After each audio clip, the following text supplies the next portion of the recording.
Morning. So as Herb said, I am a startup founder, and my days usually consist of putting out fires, just as another one lights in the background. But what often has to take a back seat for me is what I'm really passionate about. So my background is interaction design and human-computer interaction, and that's what really interests me, and that's sort of what keeps me awake at night.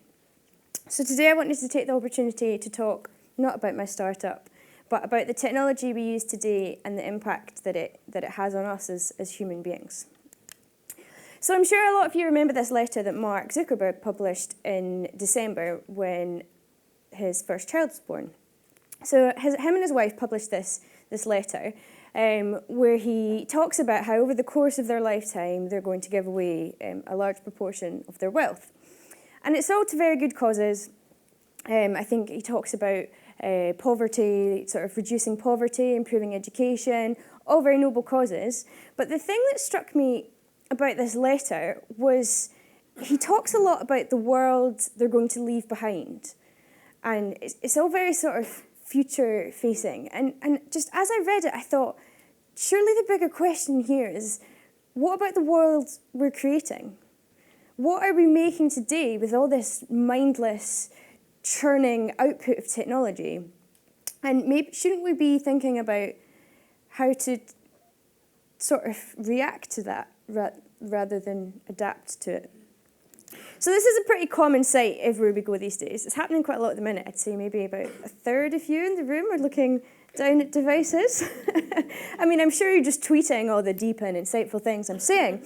But for all I know, you're asking your wife if you need to pick up milk or checking out your friends' holiday pictures on Facebook. Cicero said that not for ourselves alone are we born. Well, actually, he said it in Latin, but I'm not going to try and say that.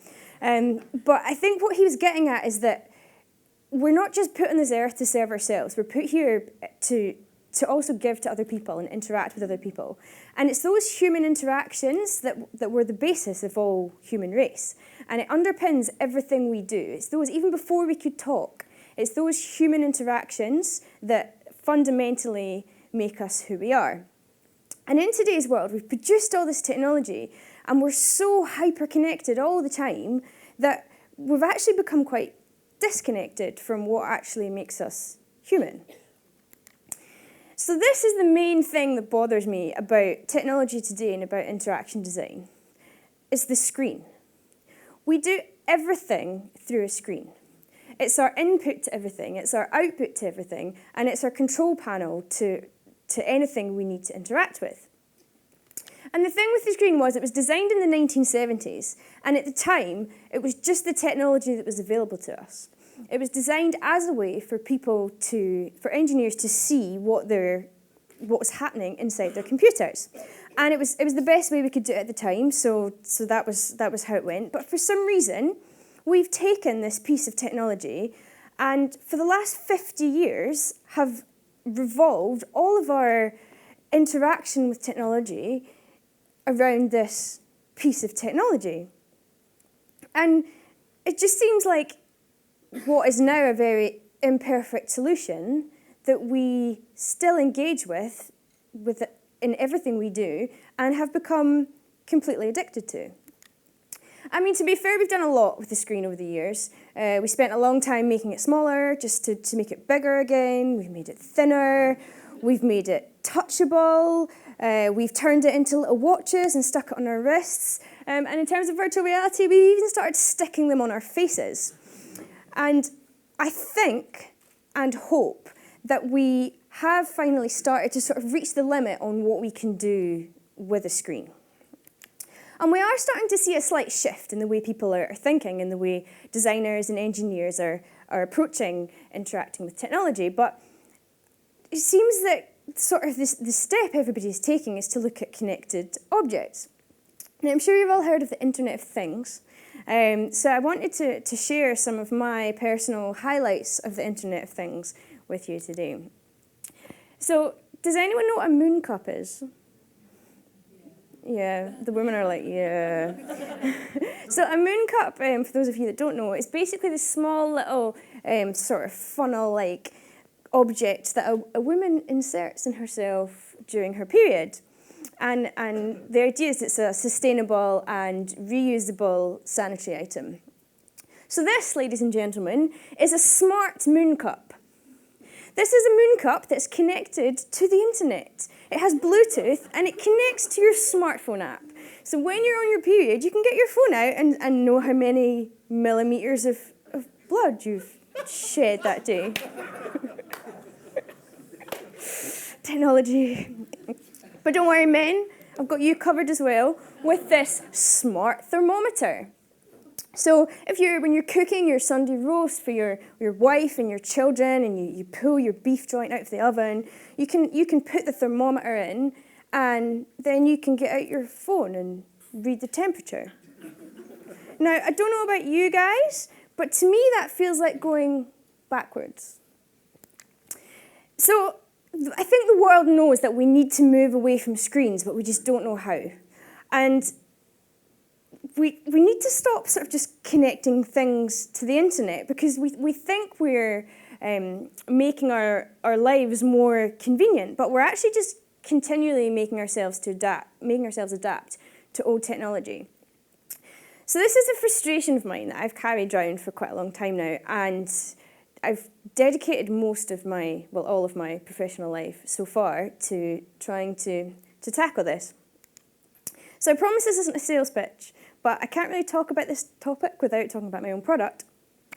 So I run a startup called Little Riot, and we make connected products that let you feel close to people you love without having to use a screen. So our first product is called Pillow Talk, and it connects people that are apart using their heartbeats. So each person has a wristband they wear to bed and a little speaker that you put underneath your pillow. And the wristband picks up your heartbeat and sends it to the other person's pillow. So when you go to bed and you put your head on your own pillow, you can hear and feel the heartbeat of your loved one, whether that's your partner or your child, even if they're on the other side of the world. So we know this is a kind of clumsy first step, and it's not quite there. But what's been really interesting is the response people have to it. So when I explain it to people, they're often quite sceptical. I can see it on quite a lot of your faces at the minute. But when people actually try it, when you actually give them a pillow and say, feel this, feel this heartbeat in this pillow, is people respond really well to it. And it's because it triggers this emotional response in humans that you just don't get from a screen-based interaction. Is my video going to play? Is there any sound, Mr. AV man? Each person has a wristband they wear to bed, and then a speaker which you put inside your pillowcase. And the wristband picks up your heartbeat and plays it into the other person's pillow. Oh, wow. So if you put your hands...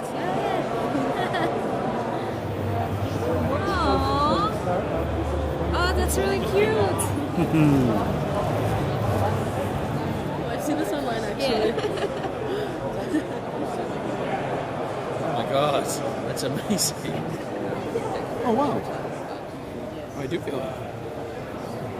That's trippy. Oh wow. Oh, interesting. Okay. You're my heartbeat. Oh, wow.